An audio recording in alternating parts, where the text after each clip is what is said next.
We are live. Welcome to Edition, guys. 10 weeks. 10. I know, but it's 10 weeks. that's 10 weeks of podcasting, but it's 12 weeks of lockdown, is it not? Somewhere. No, I think some people started earlier, but we've stopped the gym now on the 11th. We stopped on the Friday, didn't we? That would have been the 11th March. week if we. Yeah. So I think it's 10 weeks, 10 full weeks. 11th of March. Nah, not the 11th of March. No. It would have been the week after. Right? Yeah, it was the week after. 22nd, 23rd, I think. Yeah, around that. Yeah, so 10 to the 10th podcast. I'm surprised we're not multimillionaires. It's coming. Yeah. Spotify's ready to just sign us up like Joe Rogan there. 100 mil dealio. That's what I keep forgetting to do. I keep forgetting to upload them to Spotify and all the other ones. You're never going to make that P, are you? Like, yeah, I know. It's not about that, right? It's not what it's about. It's about people realizing that Steven Gerrard never won the Premier League. That's what it's about. I'm gone. Yeah. But Steven Gerrard never won the Premier League. So yeah, I put this up because the Premier League is back, which means that Liverpool will win the league, which means I'm miserable about that. So I just thought I'd make myself feel better by putting the picture of Gerrard slipping when they were playing Chelsea, which had effectively, had he not have done that, they would have won the league. It's not like maybe they would have. Had he not have done that, he would have won the league.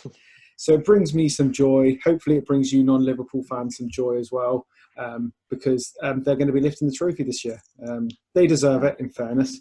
But you know who doesn't deserve it? United. Well, definitely not. They've been terrible. But but they still deserve it more than Liverpool would, I'd say. And I'm not biased. Not at all. Just they're a nicer club.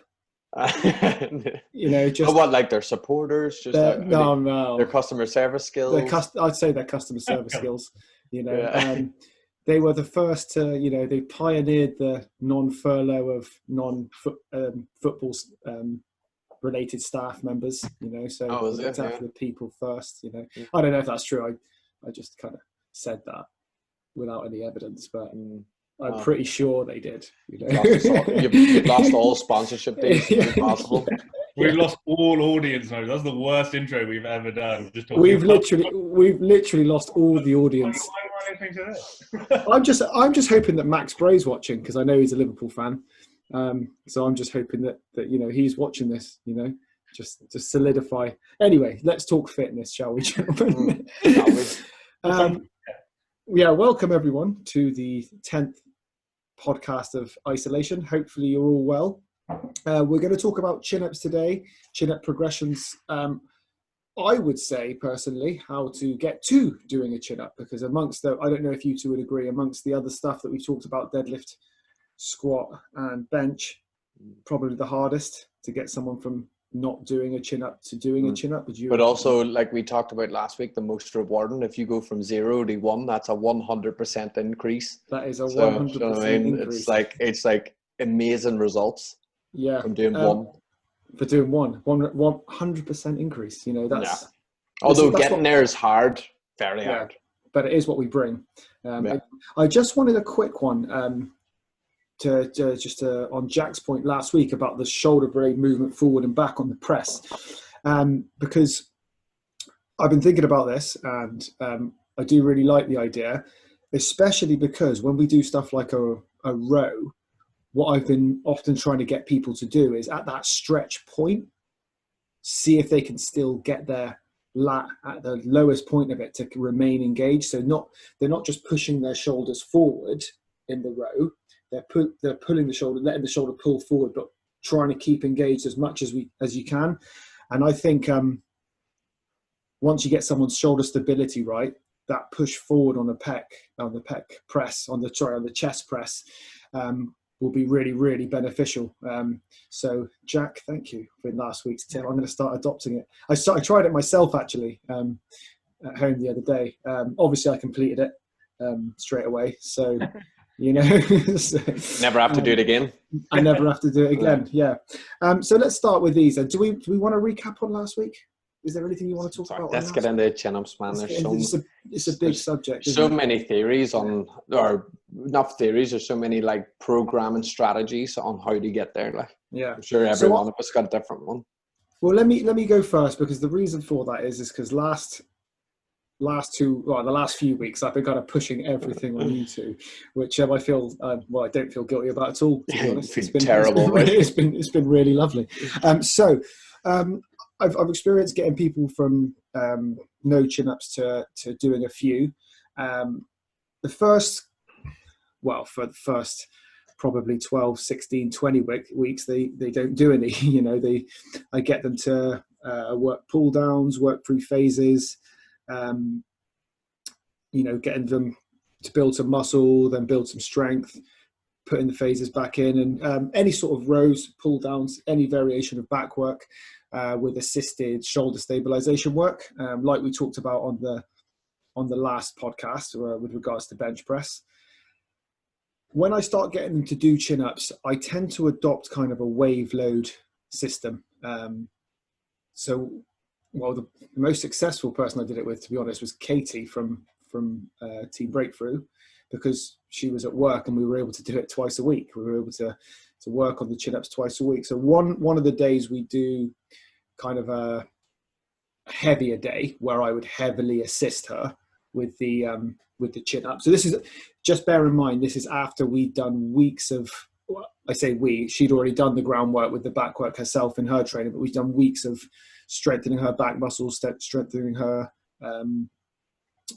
shoulder stabilizers. And then when we started the chin-ups, I do one session where I'd overcook it. So I do it just above what she can do with my assistance on the way up. So I'd maybe do, add a 5 kilo plate to her, and I'd do an assisted rep, and she'd control the way down. So I do that as a rest pause system. So you go for a rep, you rest for 30, you go again, you rest for 30. And then on the session later on in the week, I would get her to do it with either a very light band or body weight, just so she could get it herself, get the reps out herself. And week by week, it was a long, slow method. Obviously the 5 kilos is just a number I plucked out. We actually started with 1.25 on the day where she couldn't do it herself, and something like a red band on the days she could. And then that would wave to a 2.5, and then body weight back down to a 1.25 the next week, and then the red band, and she might be able to do more on the red band. Then the week after, it would be 5 and body weight, or 5 and 1.25. So this was happening week after week after week. It was pretty grueling for her, to be honest. But she got from being able to do no chin-ups, like 0, to doing, I think we ended up doing 3 or 4 before she went, because it was just before she fell pregnant with her first boy, I think. So I think it was just before that she managed to get 2 or 3 chin-ups from doing none. She might correct me. She might say she did 5. So if you are watching, Katie, and you did manage 5, I do apologise. Quite a long time ago now.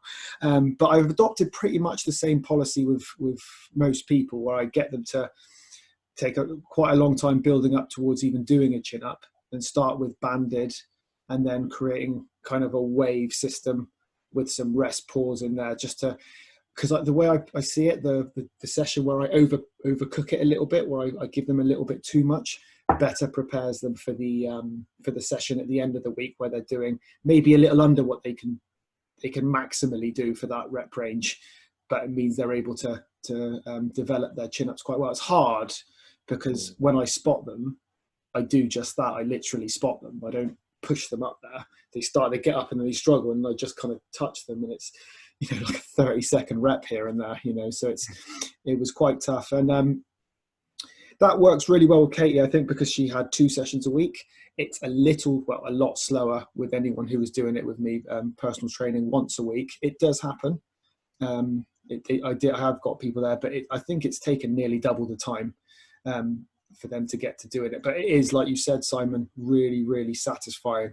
So that's kind of my approach. After I've built the initial back work and shoulder stability, I'll take them through kind of like a weekly wave system, and if they're in twice a week, maybe even a twice a week weekly wave system with some rest pauses in there. What's your guys' take? Either get in there, jump in, come on. Well, if it's like zero to hero, then obviously I'm putting the groundwork in. I'm doing some like body rows, TRX sort of style, even barbell body rows, and then working the pull down variations. Starting with, I like neutral grip. It feels good and it always works well in terms of strength because of the shared access between biceps and lats. But the key with all the starting processes is they try and get people to actually pull from the right place. Because people most of the time are trying to do a chin up with 90% biceps and 10% lats. And it's just not an efficient way. So if you can work the pull downs where people can drive the elbows down, get the retraction on the shoulder blades, and even at the top allow their shoulders to lift so they're getting that depression and actually working, like people do scapula pull-ups and so on. I prefer to do it on a pull down first. But after time of building the pull downs, building some actual decent strength, if I'm there and I'm assisting them versus giving them a program to do at home, I'm a big fan of eccentrics. And I suppose it all comes from Poliquin. Charles Poliquin once stated that if you can do a 30-second eccentric chin-up, which is absolutely horrendous amount of time, but it's equivalent to 2 chin-ups in terms of time under tension and amount of effort used. I never tried that because I just can't be bothered to count to 30 most of the time. It's too long. But what I what I take away from that is that I will do eccentric work. I'll do band work and eccentric work on there. So a lot of the time, as long as I can be convinced that they can control their own weight, I'll start with some band work initially. So they start learning to pull, to keep their body tight. They learn to use their elbows and get to the peak position and the full stretch position, because nobody likes that bottom end position. Everybody stays here because it's nice and strong. The muscles are still storing all that energy. And then after some band work, so let's say a green band, if you're going on band colors, is a good one to get them to like 10 reps and that. Eccentric loading, I'll do multiple sets of eccentric loads where I'm doing anywhere between 4 and 6 seconds on the way down, and they'll step up in the box, they'll start at the top, get that tight position, and then control the full length all the way through right to the bottom without putting their feet down. And often enough they make the programming work in the favor of the person, because chin up training is strength training. It's not anything else. Like if you're doing eccentric work and you're doing supramaximal work, which is meaning you're doing something that you cannot already do, that's a massive tax on the nervous system and the body. You have to give a lot of rest in between. So I'll pair that up then with some shoulder work. So vertical pull, vertical press, and I'll alternate in between the two of them, and I'll have some rest periods in it. So they might have a 1.5 minute rest, do some shoulder press, 1.5 minute rest, do some chin-ups, and work that. So by the time they come back to the chin-ups, there's 3 minutes rest in there, and they haven't fatigued the muscles. But after I start seeing some really noticeable strength gains in terms of the ability to be able to control their weight all the way down, I start adding in assisted moves. So I'll push them through the hard phase. So the hardest phase being the very bottom from lockout, the slightly bent, and then sort of mid-range. I always find, I don't know about you, but the people are a lot stronger in that mid-range, and then maybe a little boost at the top. And I'll start working them up until I can get anywhere between 6 and 8 reps where they can do a 3-second eccentric under complete control, and I'm just easing them through that passage. Bosh, bosh, bosh, and then what I'll start doing is I start then taking the load off. So I'll either go hold on to 2 feet, and then I'll hold on to 1 foot, so they're relying on me a lot less.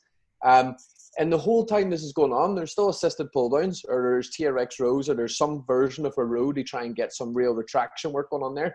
And it's still assisting the chin up progressions, the biceps, the lats, the rear delts.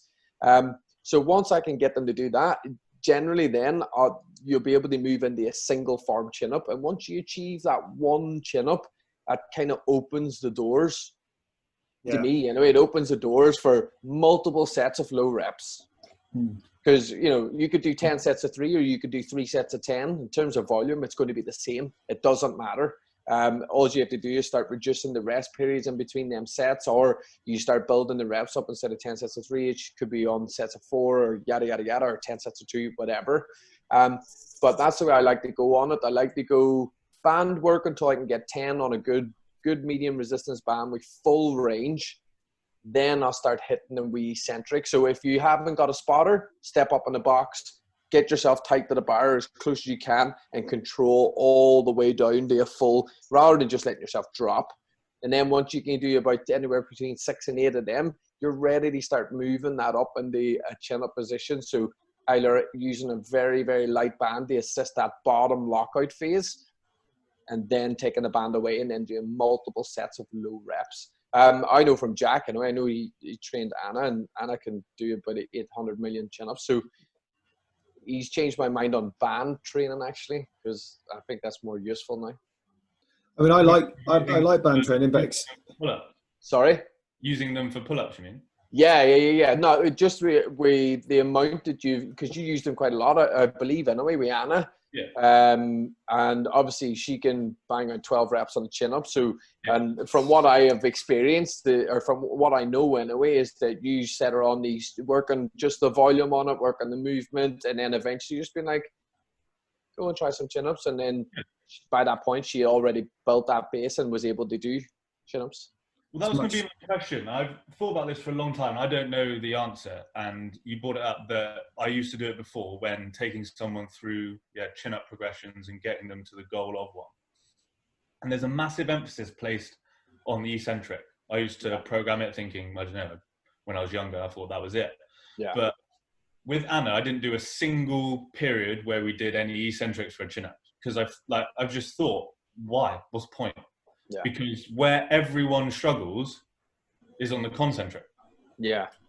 Like everyone can build up the ability to control down for 30 seconds. Yeah. That's fine. That's not really the issue for everyone. The issue is as soon as they've reached end range to then pull themselves up, they're that and trying to reach their head. Like it's not happening. So yeah, I didn't touch a single eccentric rep.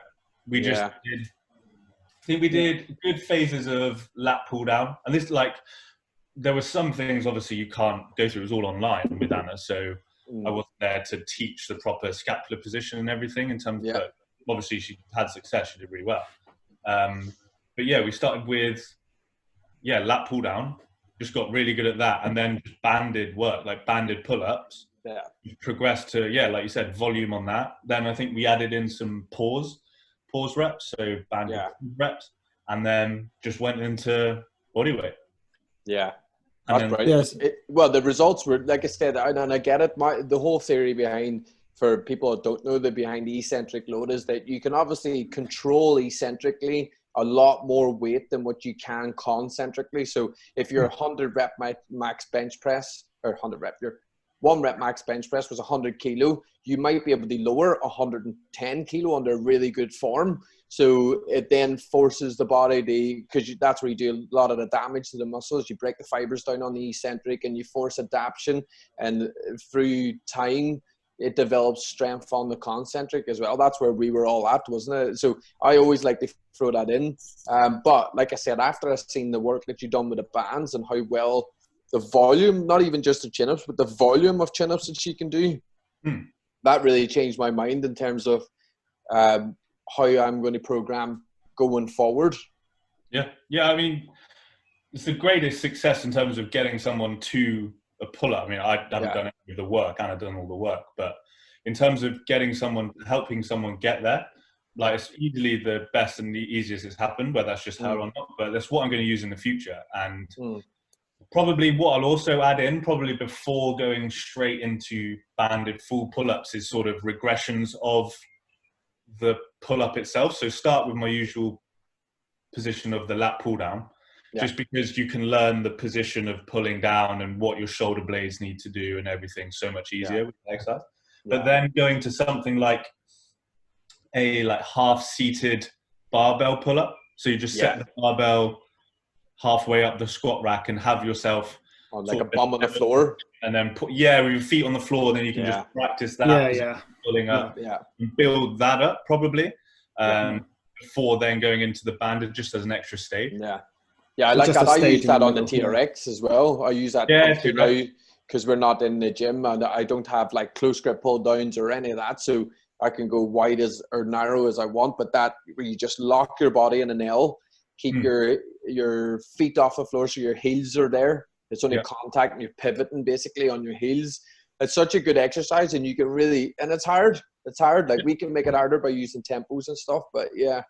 What is your thoughts on the pause chin-ups? Because I like pauses. I like pauses a lot. I like them at the end. I like them in the middle. I like them at the top. Yeah, I like them.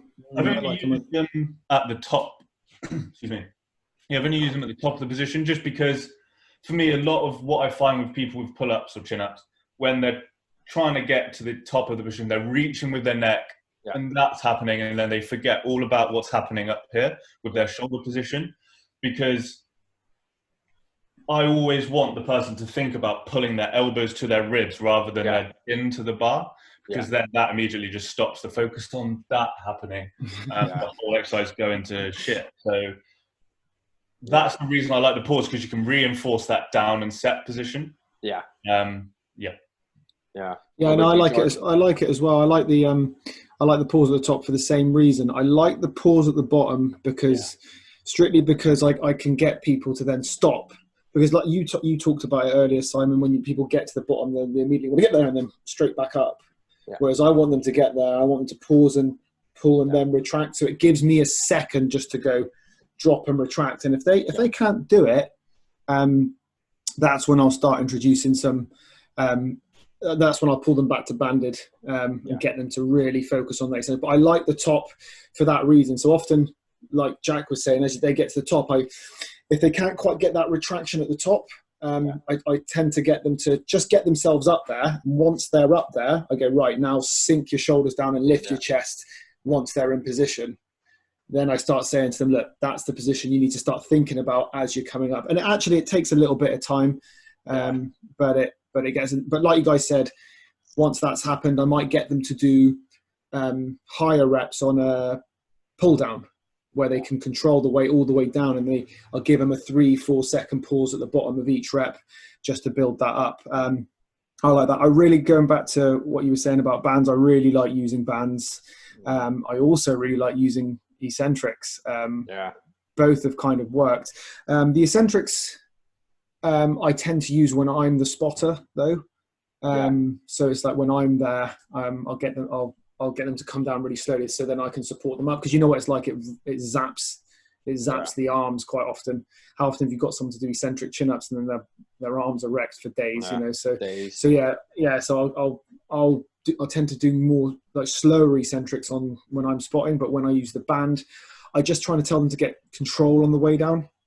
Just don't, you know how kids do it all the time. When you get kids to do chin-ups, they do like an amazing pull-up and then it's like boom on the way down. So it's just, I just try and get them to just bring it down for maybe just 1 or 2 seconds, but so that they're bringing it down, not gravity. Again, and if there's no spotter, I kind of feel like you have to use bands. Yeah. If we're going back to the pauses are only for when you can do chin-ups. Just to clarify that, because there's no point in doing loads of pauses if you can't even do a chin-up. Do you know what I mean? Like you could, you're throwing stuff in there for no reason. But like the end range pause is my favorite, the stretch, because you're emphasizing the length. You're taking away the stretch reflex in a muscle, and you're forcing somebody to do something they really don't want to do. But you're going to have to sacrifice reps. So I would throw pause chin-ups into somebody who can do anywhere between 8 and 10 chin-ups already, where I throw them down there, because you'll lose 45 reps immediately from just hanging around in that bottom position. Obviously, we can do it. We've been doing chin-ups for years. I take my rest in a chin-up when I'm at the bottom, and I'm like, all right, ready. I'm gonna crank one more out there. I'm gonna get it. Get it. But I'll tell you what, I know, I do mention Pollock, and I've done a lot of reading. He had a big influence in terms of what I did at the early start. But he did say something brilliant once, and it is the best quote that I've ever learned or heard from a fitness trainer, is strength is only gained through range trained. So if you're training a chin-up at 3/4 of a chin-up, you're only going to be strong in 3/4 of a chin-up. And it happens so often. We see the lads in there just smashing reps out here. You could do that all day. You're shortening your move. You're training a muscle in a really short position where it's probably working at its strongest. So having somebody constantly go into that really uncomfortable stage, even if you have to push them out of it, where the bands basically are doing the same. The bands are strongest at the bottom with a chin up and weakest at the top where you're strongest. So, but I would always, from day one, if you can, go for the full length, even if it means you have to use a heavier band and it's not that hard work at the very top. Trust me, when you start dropping down the bands, that bottom position is going to be hard as. But as you get stronger, you'll get stronger in the full range of that movement, and it'll never be an issue. But if you get strong here, I can tell you now, as soon as you lock them arms out, you're in a whole different world of pain. It's a whole, just trying to unlock that elbow there is so hard. Everything's long, everything's stretched out.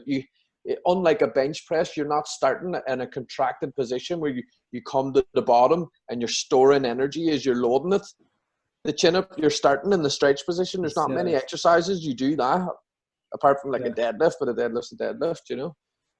I just you're right at the bottom point. If someone can do 10 nearly full chin ups, but then you get them. We've seen it. We've seen people come into the gym who've been training themselves for a long time. We get them to do chin ups because they told us they can in the assessment. And the minute we assess them and tell them to do, okay, let me see them. Oh no, lock out. All of a sudden they either can't do one or this happens first. Where they and then all of a sudden it becomes like a like a worm chin up where they come in and come back out. They get the rep, but it's going to cause problems in the long run. So yeah, I like the lowering, the pausing at the bottom. Haven't used it that much of late, I have to say, but I think it's because it kind of happens anyway. Because I get people to get to the bottom, and I perhaps don't get them to do a deliberate hold, but pause. But because they're there, they kind of do a pause anyway because they're already in that full length. But I do it mainly out of spite, but and you laugh behind. Yeah, but it's just like them things, isn't it? Like the chin up itself, the movement you can make. You know, it's all right if somebody comes in and can smash 20 chin ups. I bet you can find a way to make 4 of them extremely hard. Yeah. You know, you can use tempos, you can use weighted eccentrics, you can use so many different techniques and hand grip positions. I mean, from my understanding, this is the strongest position you'll be in a chin up. It's not the most comfortable on the wrist because most people don't have flexibility in their hands because we spend our whole time with our hands down here. So your pronator teres is really, really just in this specific position here. But they're in the lengthened position where you're getting that rotation there external through. It's not the nicest, but it is the strongest because you get a lot of biceps, you're getting a lot of lats at the same time. Then you go into a neutral position, which I think you'll all agree with is the most comfortable position for a chin up. It's natural, it's where our hands want to be, and we're getting a fair share of bicep and lat work. And then when we pronate our hands around, we take the biceps out of that equation just that little bit more, and then we're all in the lat work then, and then that's the hardest position. And do you ever hear anybody ever have an argument about, oh no, that's a pull-up, that's not a chin-up, or that's a chin-up, not a pull-up? Like, what the hell is that even? What is that even about? Yeah. This has been around for years. We're trying to accomplish the same goal, right? It's the same thing, just a different hand position. Yeah. So just to remind me, right? That's what people call a pull-up, and then everything else is a chin-up. But effectively, you're moving your body up towards the bar and over it. So you're doing so. Tell me this. So if you, to both of you really, when you're training someone to do a chin-up or yourselves, would you stick to one of those grips until that individual can do a chin-up, or would you vary it through the phases? You can go, Jack.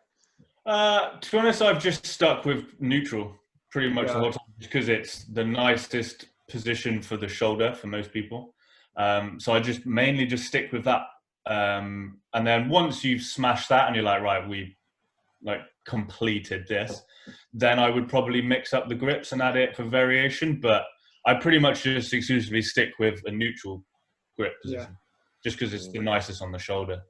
Yeah, Simon? So nice. I actually do fluctuate quite a lot. So if you're on a 2 session a week with me, I vary it two different ways. If you're on 3, I will make 3 different variations on there, but they're all the same. They're all the same. They're same but different. So I like neutrals, obviously the boy. It's the most comfortable and everybody's wrists are feeling lovely in that.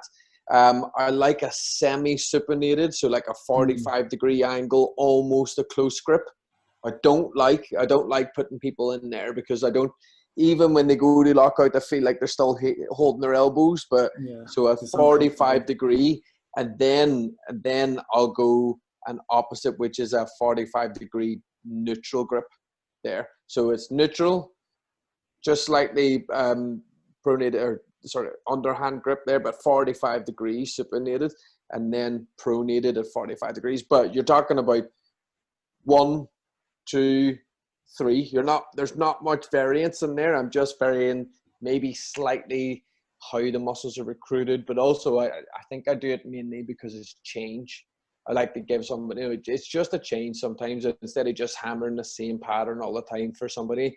It gives them a little bit more value if they're doing all ones. They're all just as terrible, they're all really hard, but no more than just maybe slightly a little bit different on the muscle recruitment, but also just mainly that there's a change in the variance there. And if I get good at all 3 of them at once, I've kind of hit the nail on the head. But again, looking back at the results in which Jack got with Anna, and Anna only does neutral grip, she smashes them out. I switched Anna from a neutral grip to a wide pronated grip on a black band, which isn't not the thick black band, like the step up from the red band. Right. So let me give you an example. So we did 5 sets of 4. We have pause at the very end. So massive pause right down there, just to make sure that she's not hitching that elbow. 5 sets of 4 on that.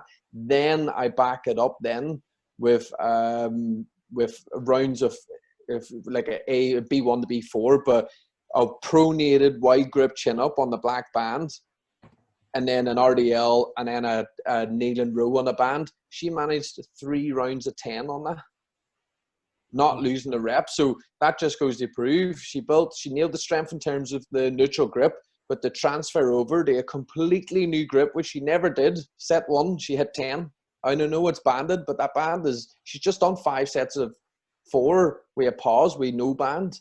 Now she's doing another 3 sets along with another back exercise in that sort of gripping, and still smashed it. So the carryover is huge there. So I might change my tactics going forward, and there's no problem with that. That just means that if someone's more efficient, do it. Yeah, I think so. I think with what I would do, sorry, Jack, to interrupt you, I didn't realise. What I would do is I would stick to 1, like Jack would. But I would, based on what we said, I know that, like we talked about, there's not a huge deal of difference. But I agree. I think this one's slightly easier. Mm-hmm. This one is slightly harder, and that one's probably the hardest. So if they're comfortable in that towards them position, I get them to do it like that initially. I know that position is more comfortable, but with chin-ups, I find a lot of the time it's a psychological battle for people, because if it gets hard, if it gets, it can often plateau for a long time. I find they feel strongest here, so I get them to do it there. Once I can get them, I find though, in all honesty, with the people that I've got from 0 to 5 chin-ups, once they can do the 5, they can do chin-ups in all variations. Yeah. At that point, it might just mean that they can do 2 out wide, but they can do chin-ups there now. Sorry, Jack, go on. I interrupted you there. Go back to the point of the full range of movement on the chin-up and things. I actually use a mixture of both. So I'll use points where they go to the full dead hang, because, it's a different stimulus. But then for things like a pull-down, or even on banded chin-ups where you've got a bit more ability to control, I won't go to full lockout, just because once you go from about there with that slight bend with your lat, it's similar to what we said last week with the position. Like there's muscle range of movement, and then there's joint. And with the lat, it's the same idea. So once you've gone kind of beyond here and go into that extra end where you lock the arm fully out, then you just getting into the back of the shoulder. And so the predominant muscle for me for the pull-ups and chin-ups and things is the lat. So I want to get that really strong. So I'll start with, you could say it's a bit bodybuilder-ish in a way, because you're just trying to target that specific muscle, but I don't want anything from the back of the joint into the shoulder. I'll target and strengthen that through lighter exercise like face pulls or Ys and things like that. So having that period of focus just on the lat has helped massively. But then once that's really strong and they're able to do that and feel the lat, then I will progress it to the dead hang, to have that as a variation, as like something in the back pocket to go to. We were only talking about it with the bench press last week, weren't we? Saying about exactly. soft elbows. So so just keep the lat under tension so you can just build the stimulus in that muscle specifically. Well, Tamsin did that, didn't she? That's basically what Tamsin did, and she could bust out full chin-ups for fun. So and there's a lot to be said about just sorry, George, again. There's a lot to be said just about like how much beneficial or how much more benefit do you get in terms of the shoulder health on the full lockout, because you know, sometimes some people, they might not have pain in the chin up, but sometimes that drop and then the elevation of the shoulder can close off the AC space in their shoulder joint. Because I have one client that I get to do chin ups, and we just stop short off the full range only because he does sometimes get a pinch in there, and then we work all the rest of it. We work full range in the pull downs and all that, but on the chin up he seems to get it. I think it just closes that space off. And then are you relying on muscles at the bottom in that full hang, or are you relying on tissues at the bottom of that full hang? Exactly. And also I think something like an elbow position is also really important, because a lot of people, they want to go really out wide and pull out in that arc, whereas that's going more into sort of rhomboid. The rhomboids want to do that with your shoulder blades. They pull them up, rotation, downwards rotation. So that on like a pull down, great for your rhomboids, but for pull-ups and your lats, not so good. So that's why with the lat pull down at the beginning, I'll really enforce that position. Coming the elbow tight and in front of you, like you would for a row. There. So that position and driving down like that, one, it's nice and you can set the shoulder blades and it's just a much better position. So that's something I've worked a lot on, and it's been successful with that, rather than that classic movement where you drive the elbows out wide. Can I just out of the back of that, can I ask a question? What's your biggest peeve when you see people doing lat pull downs? Not your clients essentially, but just what's your biggest peeve when you watch the general? Well, I've seen one where I couldn't believe what I was watching. It's where someone will rack it. Put the pin at the bottom, and then they're all set up, and you're like, "Oh, what's this guy doing?" And then that happens. Oh no, don't do that. Nothing's happening. Their lower back is getting nothing's happening. You just fall back off the seat. Just that. Yeah. Like that mine's similar to that, I have to say, Jack. And it's kind of I've seen a couple of people do it. They don't quite rank. It's not quite to the extent that you're talking about there, which would destroy my soul, but I haven't seen it. But what they do is they'll rack it too heavy, and then they'll get a massive swing in, but then they won't get the form right. So I've done it in the past where I've got tired, and then I've added like a little bit of momentum, but I still get my shoulders down. I still get and it's usually the last 2-3 reps. But then I see someone like rack it from the beginning, and then they're just kind of like swing, and then as they get to the bottom, you think, oh, they're going to pull the shoulders down. They're assisting themselves, and they're just like that, and I'm just like, oh no, please. You, Simon, go ahead. Oh man, mine is none of them, but they actually are still up there. Like they're in my top 5. There's loads, and they're my number one. My number one is general pop, right? So the people I'm not in control of, and I don't blame them. It's just that generally it means they've been given bad information. Whoever is the fitness instructor has not emphasized what a movement should be or what the load should be. So, number 1, too light. Tricep push down. Tricep push down. They're coming in and they're doing from that position. They're here, and then it's down past their nipple line. Then they're there, and they're just doing reps of it. And I'm like, I couldn't even now with my warm up weight could I get that bar down there? Yeah. You know what I mean? I just can't get it there, like, because I don't know what the hell's going on. That bar, and this is the cue, is supposed to be as close to your face as possible, and your chin's supposed to be away anyway. So chin tucked in, leg back, chest lifted, and I want that bar as close to that sternum or that your clavicle as possible here. I want it to come down, because I know if you keep that from a side angle and you pull it down there, my elbow trajectory is behind the body. If I pull it anywhere front, I'm all shoulders and hitching, and then somehow I'm doing a tricep exercise on top of my lats, and God knows how people's triceps are as strong as their lats because the muscle's about 5 times the size. Or is it that the lats are as weak as their but it's not. It generally isn't. It's generally bad prescription of exercise, weights being far too light. You know, people having conversations while they're doing a lat pull down. Like, I might have one, but they'll be like, all right. But, and then just that drag down the shoulders. It should be chest lifted. You're trying to get it down and make contact with here. Any lower, unless you're doing a sternum pull-up, in which case you're at a 45-degree lean back. You're just going to be really forcing that rounded shoulder position and promoting bad shoulder health. Yeah. And shoulder stability is massive in chin-ups. It's like, because you think, oh, it's a row, it's a pull, it's fine. But if you've got rubbish shoulder stability, you're probably going to struggle long-term with chin-ups because you're still going overhead. You still have to have the arm above your head, so your shoulder's involved. And it's quite a classic thing where people complain about their grip. Oh, I can't grip my wrist. It's nothing to do with their grip and their wrist. It's all their shoulder, because all that's happening, if you're complaining about grip stuff, most of the time you're overhead, because your brain is going, we don't have any stability here. Sack whatever's off in your hand because we're going to fail. It's like, if you get, like, a classic way to test it, if your shoulder stability is any good, is like a bottoms up kettlebell press. Like, you want to, like, humble someone who's like, you just get them with a 2-kilogram dumbbell and just kettlebell, get them to overhead press, and it's like this going up and down all over the place. I mean, that is really heavy though. Yeah, is that 2 kilos, like 1 kilo in each arm, or 2 in one? Yeah, exactly. Ooh, 2 kilos in one hand. Going back to your pull down, Simon, when you say pull close to the face, do you mean close as in as close Liverpool got to winning the league that year, but didn't? That close, if not closer. If not closer, closer.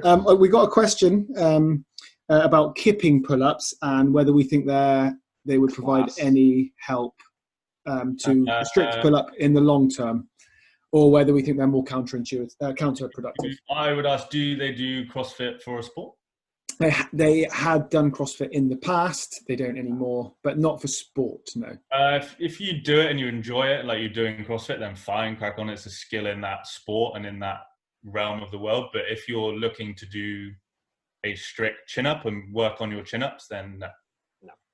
No, they won't. I agree. I don't think they'll cross over to making your chin up stronger. I don't think so. I've focused on loads of other things before. Well, not even that wouldn't even come. There's just too much momentum in there. There's not enough control, and even if you're talking eccentrics or nothing, there is no eccentric. There is no nothing. You're basically using, and it's not easy. I'm not saying kipping chin-ups are easy, because I couldn't do one. Probably like I'd make a hash out of the actual butterfly technique, which they keep rolling the chin up out. I mean, that's a skill in itself, but it doesn't help. I can't see it helping an actual chin up, because you're taking all force from the muscle at the bottom out of the equation, and you're using as much swing and as much leverage in terms of your hips and body. They push past the point where you have to use your lats, and then and the momentum's carrying you up, and you're getting that lat at the very top, aren't you? So like if you had a chin-up contest in CrossFit, and then you had a load of gymnasts beside them, the gymnasts would just absolutely annihilate them. Like, you just annihilate them all day. Yeah, no, they'll annihilate most people, or a rock climber or anything. They would just annihilate the guys. But the CrossFitters can do 100 chin-ups. They can do 100 kipping chin-ups. Yeah, so if you were to get everyone to do a kipping chin-up, the CrossFit community would be absolutely smash it. It's a specific thing. If you're doing it for that, carry on. Yeah. Well, take away the sport. What benefit does the kipping chin-up have? They make you really good at kipping chin-ups. You can do more of the kipping chin-ups. Yeah. Any benefits for power? If it's a kipping one where it just gives you the momentum to get up compared to the butterfly, maybe but I would personally use a band, just so then you have more control and focus on the movement. It's probably going to do more damage to you. That was actually the question. That was actually the because question, your right? internal rotation, like the guys at the top, though, the guys at the top are unreal. If you watch their kip and chin up, they are amazing. And when they get to the top, they are right up there with the elbows back in the air. But again, you're just throwing in around that shoulder. Like we talked about when Sam was on the podcast a few weeks ago, we were talking about CrossFit. Sam can do loads of strict chin-ups. Do you know what I mean? And all the best guys, all the guys that have a broad approach to everything can do really strict chin-ups. But it's not because of the kipping chin-ups. It's because they've worked chin-ups. So it's I would agree there. So I hope that answers. It's kind of like being like doing kick-ups to be brilliant at the overall game of football. Is that not how you get good at football? Yeah, no, it is. That's how Gerard got good. That's how it is. So, but you know what I mean? Look at Demba Bar's face. Look at his face. Look how happy he knows he's going to score. Look at it. It's just brilliant. But you know what I mean? Like you're playing with a football, you're doing kick-ups and that, but the only skill you're building there is you're doing the kick-up. And then when you come to kicking the ball down the field or dribbling, there is no more passing. That skill does not continue. So So so just a quick one. Would it increase your power? Kipping chin-ups or butterfly? Would there be an increase in power for that, or speed, or anything? Or is it strictly just, in your guys' opinion, this will make you better at kipping, or this will make you better at butterfly? Yeah, for me, maybe, because you're moving faster, the velocity faster, and power is based on velocity, but nah. Yeah, and again, in my opinion, it would make you more powerful at a kip and chin up. Yeah, not necessarily broadly all over. Yeah, or if you want loads of power in a chin up, there's tons of ways. Add some load in there, add some explosive work on there in your own chin up. You don't have to just do chin ups actually create emphasis, you emphasize the speed of the movement. Will help increase that. Yeah, cool. Shall we talk assisting exercise? We did mention it a little bit, but you've got a chin-up program set for someone. What does your Bs look like? What do your Cs look like? And we can talk progressions on those as well. So, I mean, Isla's better at it than me. C is like that. We got to do it the opposite way in the screen, because then it looks... Yeah. Because when I was telling people to subscribe to my channel, I was pointing to the wrong corner. Subscribe to my channel, and the subscribe button was like there. And I was just like, I'm not. You should just keep that up for life. Just be like, subscribe here, and it'd be in the top corner. Oh mate, I did rear foot elevated splits, banded rear foot elevated split squats on the banded workout today, and I did 2-second holds in the halfway point plus a 10-second hold at the end of the final rep, the last rep of the final rep. What's wrong with me? Mate, it's on Instagram. I put it on Instagram. Just look at the pain. The pain is so. And while you're trying to be like, come on, guys. Come on, guys. Come on. When I get to the screen, when I have a chat with everyone at the end, I'm like, thanks for tuning in. Man, it always. I do it on the ab workouts. The core workouts are just getting worse. Like, I'm now like, what we're going to do is we're going to do 4 exercises back to back, and the last one you're going to do an iso hold for 800 seconds. And then I'm there, like, first round. Like, come on! On my kettlebell workout, right? On my kettlebell, the second one, when I do the core, about 2 sets in, and your client Charlotte was laughed, messaged me about it because she found it so funny. I eventually had to allow everyone to have a rest because it was supposed to be no rest. So I tried to style it out by being like, if you need to take maybe 5 seconds just to let your stomach recover, then you can do that. And I did it, but like the only reason I did it is because I was dying. Like there's no other reason. If I was fine, no one's getting a rest. Do you know what I mean? But I was dying, so I was like, okay, we're going to have to stop because this is terrible. Anyway, so sorry, we were going to talk. Assisted. I was going to talk about the assisted. So what would you do? Yeah, why don't I start? Seeing as again, I keep asking you and not saying anything. So I do the chin up, and my B would be something either like a row or a pull down, or maybe a row, depending on how well they hinge. Which hopefully by that point, if they're getting into the process of doing chin ups, they should be able to hinge quite well. I'll get them to do like a barbell row or a single arm row. That's part of the kind of B series. And then the C series will kind of be maybe some face pulls and some trap 3 work. With the trap 3 work, I would actually get them to start single-sided. 1 arm at a time, man. Yeah, 0 weight, low reps, but with a hold. So I get them to retract, raise, hold that retractions, reinforce where they should be feeling it, kind of poking and prodding them to make sure that you're feeling it here. Then I'd move on, let's say 3 weeks later, I'd move on to, obviously I progress the rows to maybe heavier or add some pauses like we talked about to reinforce that position at the bottom. And then I might add a weight to the trap 3 with no pauses, but for higher amount of reps, because by then, hopefully between 3 and 6 weeks of those static holds, they should have gained some level of control through that movement. Again, we talked about retraction a lot. How important is, Jack, you mentioned how important stability of the shoulders are. So once they get that movement, I want them to get them to move through the motions. And then I'd get them maybe on the 12th week or something like that to get them to do chest supported where they're doing both arms. But I might even start again. I might even go, right, we're doing both arms, but now we're going to go back to these static holds. Static holds. 3 to 5 seconds. Pick up some weight 3 weeks later, do 12 reps, up the weight. I kind of stopped doing static external rotation. That's not something like a face pull or a trap 3. I kind of stopped doing kind of the elbows tight rotation unless someone has an injury. Then I would work that. But I don't do it generally anymore. And I tend to get them to do more holding work for stuff like that. Remember Serrano's exercise, Simon? With you link your arms in. Yeah, and you get them to grab a couple of bands and get them to work it like that.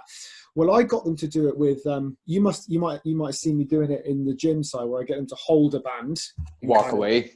And then step out and get them to hold for 30 seconds. T-shirt you got there as well, George. Yeah, I know, it's a really nice one.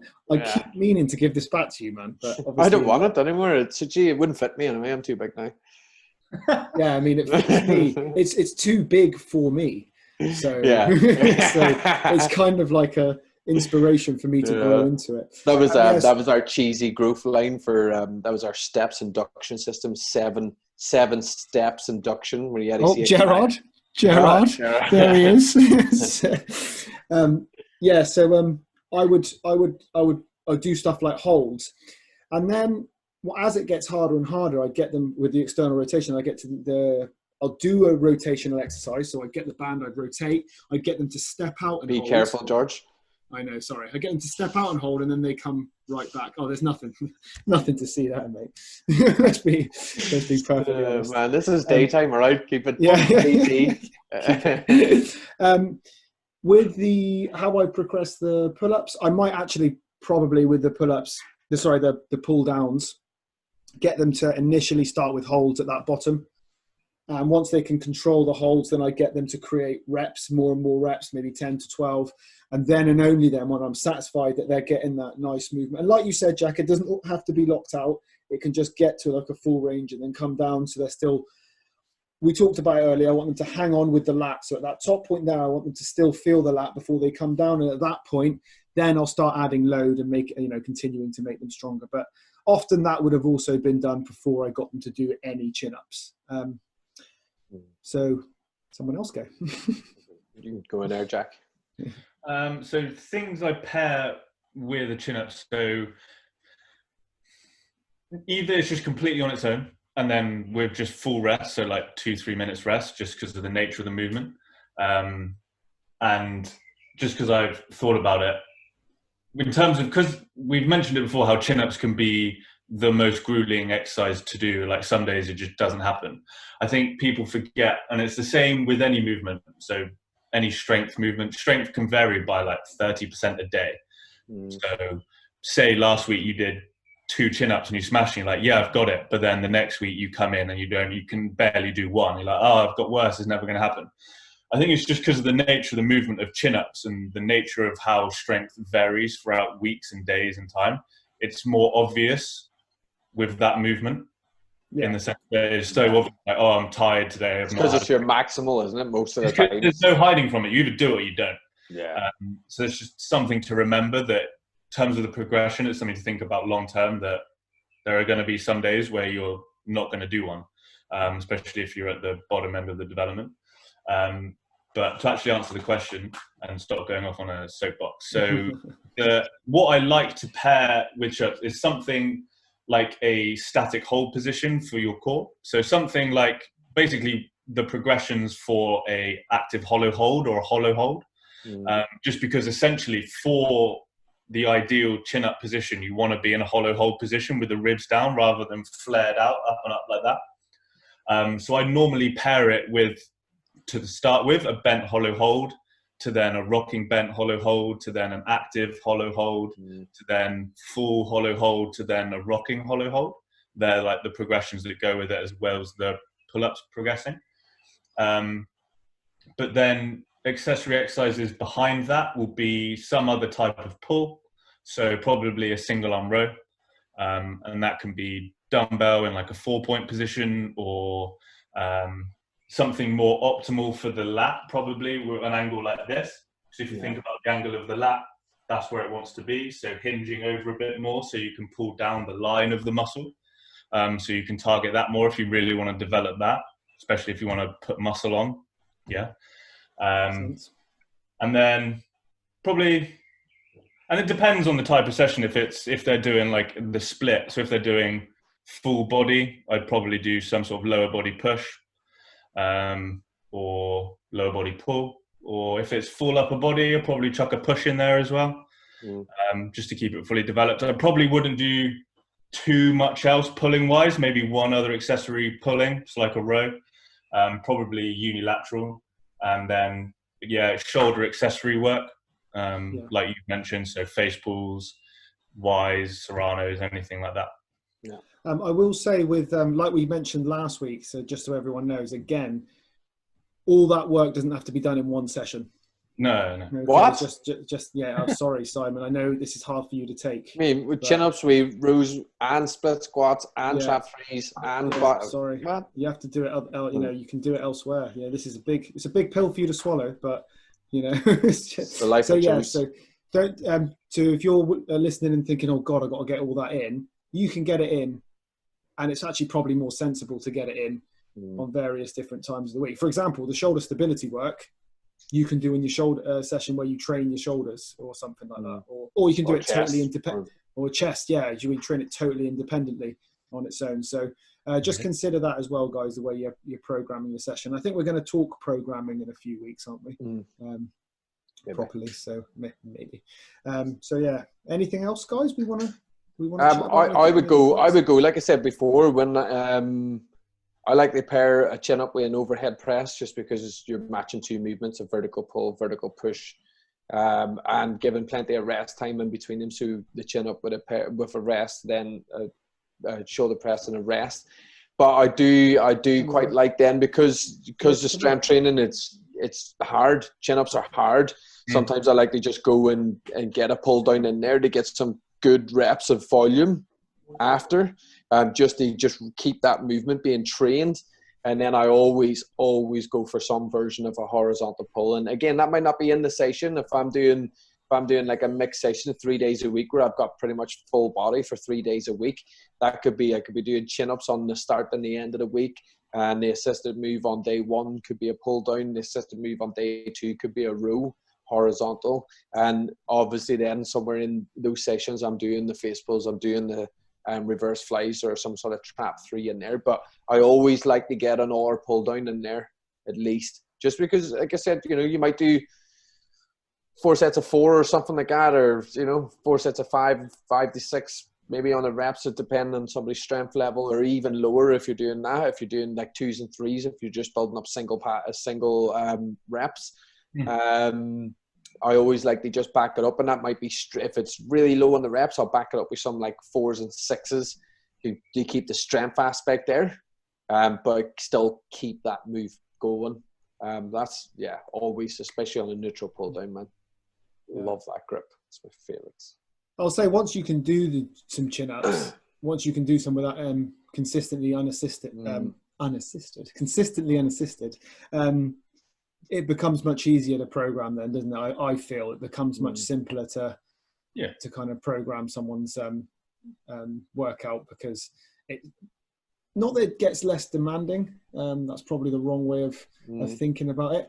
But because it's no longer maximal, I guess it does get much less. So once someone goes from doing 1 chin up to being able to do 8, 1 chin up is not maximal anymore. So it's there's even you ever hear mechanical drop sets. So you go through the ranges of doing a wide hand chin up, the neutral hand in underhand, then with like small bouts of rest in between where you're just going for failure on each.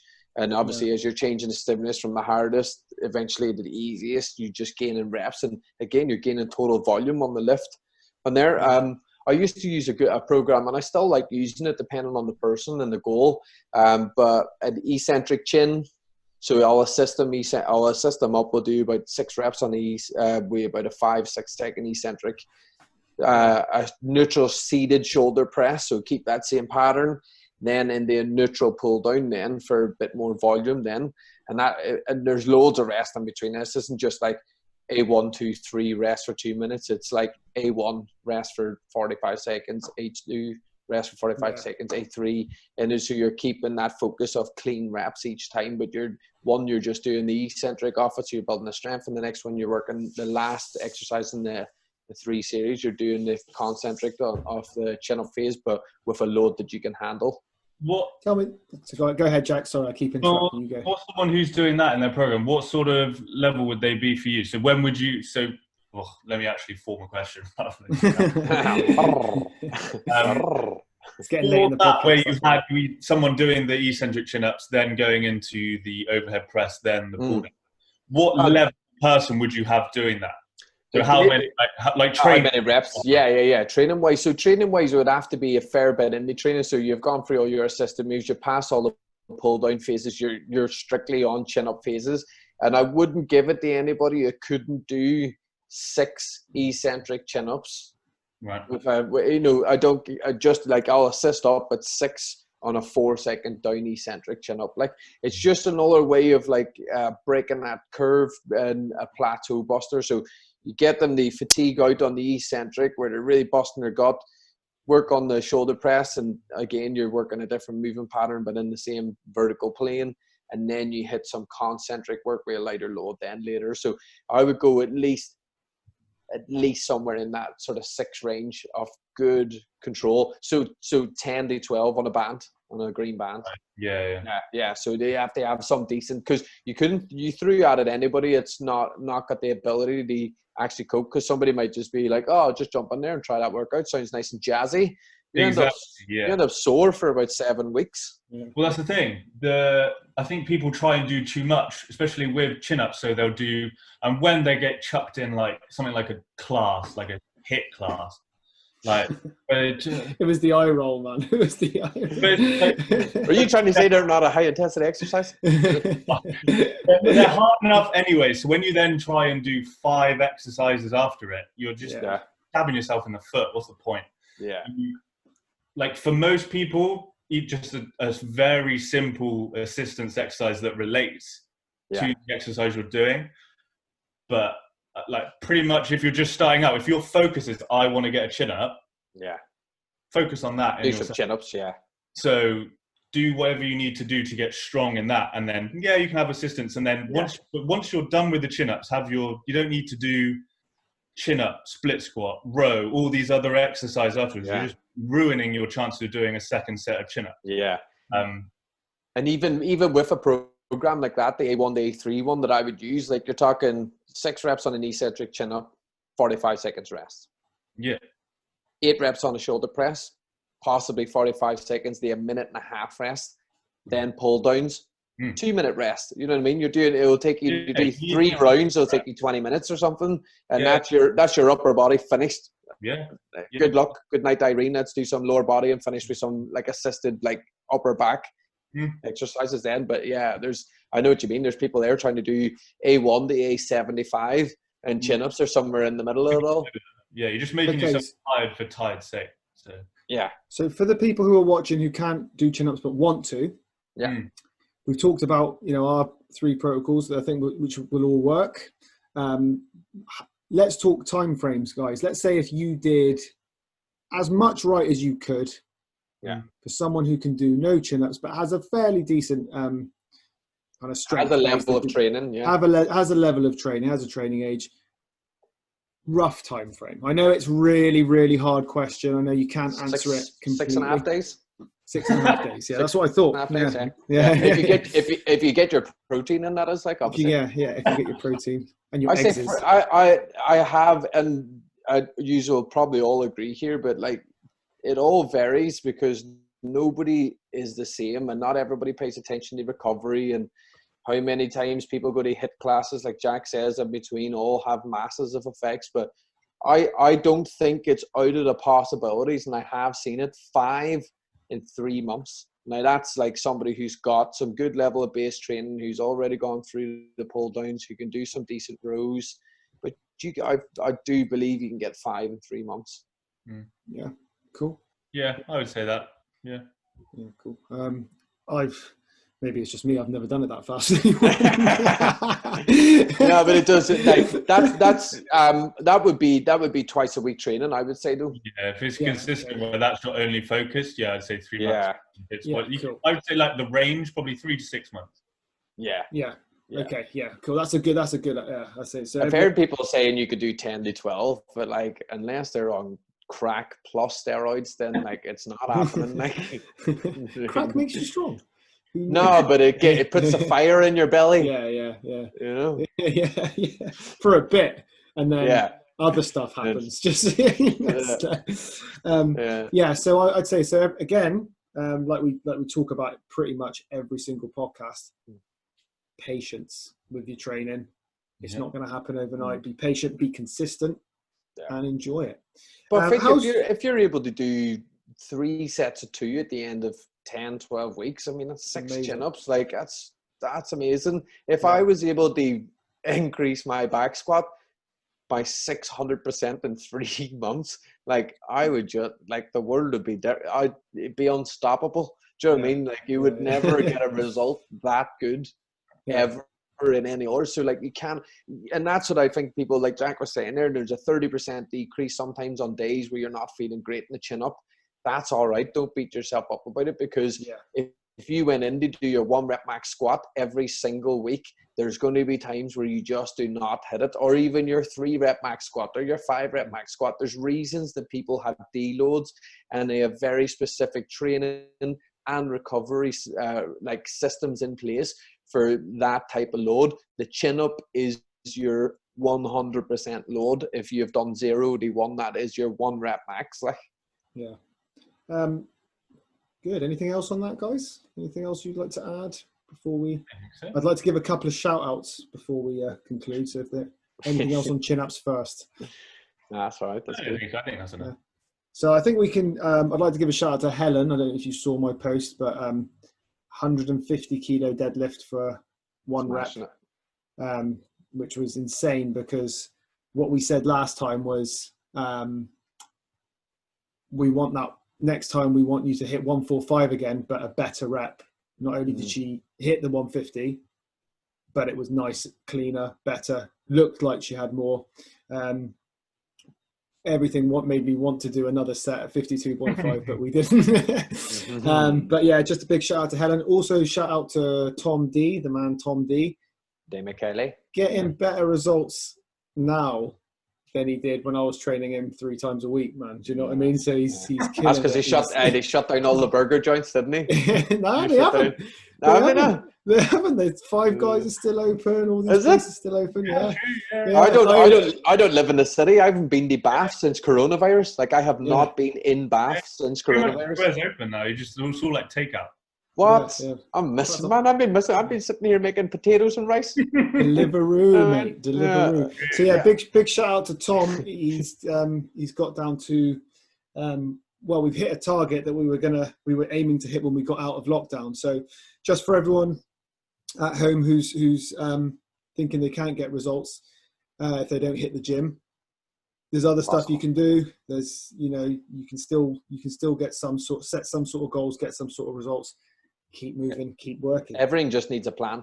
The plan changes when everything else has changed. You change your plan. You move your goal markers. You do more movement, but everything can work with a plan. Yeah. So, and well done to everyone, by the way. Just giving those specific shout outs because we'd set goals and the guys that hit those goals, but also well done to everyone who's kind of plucking away and keeping up their exercise and all that. Great. So that's us, I think. That's us. So next week, Jack, if you'd like to just tell us a bit about next week, tell everyone a bit about next week. Yeah, so we've spoken to someone I used to work with, Lee Eldridge. He's the owner and founder of the Athlete Tribe. I share quite a lot of his stuff because he puts stuff out. So he's going to come on next week. Good coach, knows a lot about conditioning, general strength training, worked with athletes all the way to Gen Pop. So it'd be good brain to pick all for next week.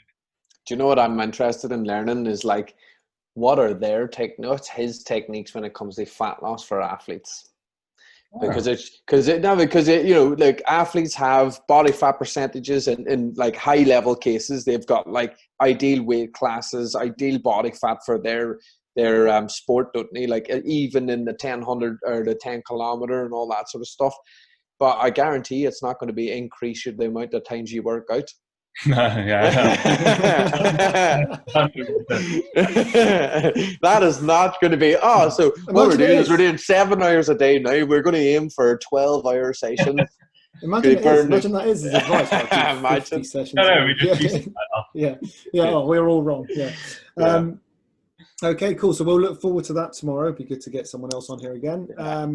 Tomorrow?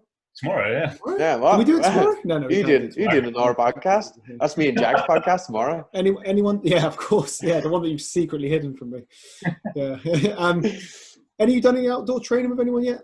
Any of you gone outdoors with anyone? Yeah, I have. Yeah. I've done a few sessions. It's so nice to actually train somebody, you know, and instead of trying to explain how to do something for somebody, just being able to be there in person and show them. Yeah, it's just so nice. And what else? I had a dog come up to me today. You know, that hasn't happened for months. You know, I was in the park and there's just dogs just like, hello, mate. You know, all right. You know, I've got a dog. I got a dog. Do you want it? Yeah, sure. And then I stroked the dog and started worrying if the dog had coronavirus. You know what I mean? I was like, you've got it. And then I had to go home and Google it, and turns out it's fine. But I was like, oh no, I can stroke dogs. That's cool. Okay, so folks at home, just remember, lockdown is easing, but we're still ramping it up with the workouts. So Simon, 3 ab sessions a week, Monday, Wednesday, Friday, 12:30 abs. Get the blast going. They're all terrible. Yeah, get involved. Me, I've got kettlebells twice a week, Monday, Thursday. Bands twice a week, Tuesday, Friday. Core stability this week, guys. Jack, talk about it with the chin up. Okay, core stability, back health. But just be quickly before you go, like, has there ever been a time where you did do a load of chin-ups and then you done a load of chin-ups and then you couldn't feel your stomach for about 12 days after because you didn't realize how much you use your stomach? Usually weighted chin-ups, but usually when I do like weighted, like low reps. Yeah, I mean, like, you know, when I was lifting like 400 kilograms on my 5 reps, so you know, it was just with 1 hour. yeah. And you sat there for a minute thinking, it's like, why did I do a sit-up? Yeah, it's a glorious feeling. Thank you very much, gents. Yet again, pleasure. We've discussed next week. I'll look forward to it. Guys at home, thank you for watching. There was quite a few people this week. You know, it's everybody likes to chin up. Yeah, we had Asley watching. I've got just because I don't have any classes to promote, but I'll give a shout out to one of my clients, Jess, who last week hit the milestone of losing 30 kilograms since August. Wow. Boss. So she's 1 kilo Jess, so 1 kilo a week. She's absolutely smashed it. So. That's unreal. Incredible. Well done, Jess. Yeah. Well done. So just say hello to a few people who have tuned in. We got Asley. Asley's tuned in. Yeah, Asley's tuned in. Yeah. Hello. And all the usual suspects. We got Anna, we got Eloise, Helen, but Terry's watching. I don't know if he's been watching. Terry Hughes, yeah. Best calves ever. Yeah, and when he tunes in, I think I should be listening to you. Yeah, he's laughing at us with his knowledge and his calves. Yeah, mainly his calves. Yeah, they're ridiculous. But thank you all, Anna, my cousin Nora, Helen, everyone, for watching. If you've missed it, you know where to go. Thanks, guys. See you next week. Pleasure. See you later. I'll think of a new Gerard thing. See you later. Later. Yeah.